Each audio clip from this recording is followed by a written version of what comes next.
మాయ చేసి మోసం చేసి గ్రాఫిక్స్ చూపించి మభ్యపెట్టేవాడిని ఏమంటాం? మభ్యపెట్టేవాడిని చీటర్ అంటాం, మోసగాడంటాం, మాయలోడంటాం. కానీ మన కర్మ ఏమిటో కానీ మనం మాత్రం 5 సంవత్సరాల కిందటి వరకు ఆ మనిషిని మనం ముఖ్యమంత్రి అని కూడా అన్నాం. ఆలోచన చేయమని అడుగుతా ఉన్నా. ఈ చంద్రబాబు చరిత్రను ప్రతి ఒక్కరికి కూడా వివరించండి. ఈ చంద్రబాబు కూటమి ఏమి చేసింది, వారి చరిత్ర ఏమిటి అని ప్రతి ఇంటికి వెళ్ళి చెప్పండి. గతంలో ఇదే పెద్ద మనిషి చంద్రబాబు నాయుడు గారు 2014 మీకు అందరికీ గుర్తుంది కదా, మరి దూరం కాదు కదా.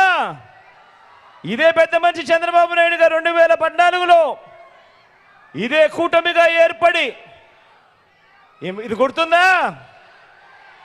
ఈ పాంప్లెట్ గుర్తుందా మీ అందరికీ? గుర్తుందా ఈ పాంప్లెట్? 2014లో ఇదే కూటమిగా చంద్రబాబు నాయుడు గారు ఏర్పడి, ఇదే చంద్రబాబు, ఇదే దత్తపుత్రుడి ఫోటో, ఇదే మోడీ గారి ఫోటో, కింద చూస్తే చంద్రబాబు నాయుడు గారి సంతకం. 2014లో ముఖ్యమైన హామీలు అని అంటూ ఈ పాంప్లెట్ మీ ప్రతి ఇంటికి పంపించాడు. పంపించడమే కాకుండా ఈ ముఖ్యమైన హామీలు మీరు ఎక్కడ మర్చిపోతారేమో అని ఈ ముఖ్యమైన హామీలను ఊదరు కొడుతూ అప్పట్లో ఆ ఈనాడులోను, ఆంధ్రజ్యోతిలోను, ఆ TV5లోను ఊదరు కొడుతూ అడ్వర్టైజ్మెంట్లు కూడా వచ్చాయా లేదా? గుర్తుందా?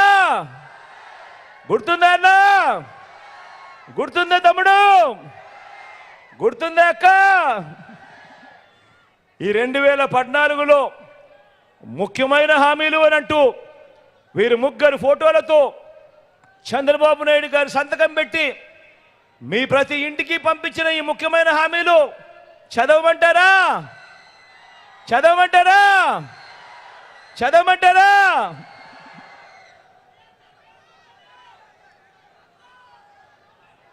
రైతు రుణమాఫీపై మొదటి సంతకం చేస్తానన్నాడు. 87,612 కోట్ల రూపాయలు రైతన్నల రుణాలు మాఫీ అయ్యాయా? ఇలా బా రెండు చేతులు పైకెత్తాలి. ఇలా ఇలా ఇలా ఇలా ఇలా ఇలా ఇలా ఇలా ఇలా ఇలా ఇలా ఇలా ఇలా ఇలా ఇలా ఇలా. రెండోది, పొదుపు సంఘాల రుణాలు పూర్తిగా రద్దు చేస్తామన్నాడు. చేశాడా? 14,205 కోట్ల రూపాయలు కనీసం ₹1 అయినా చేశాడా? ఇలా బా రెండు చేతులు పైకెత్తారు. ఇలా ఇలా ఇలా ఇలా ఇలా ఇలా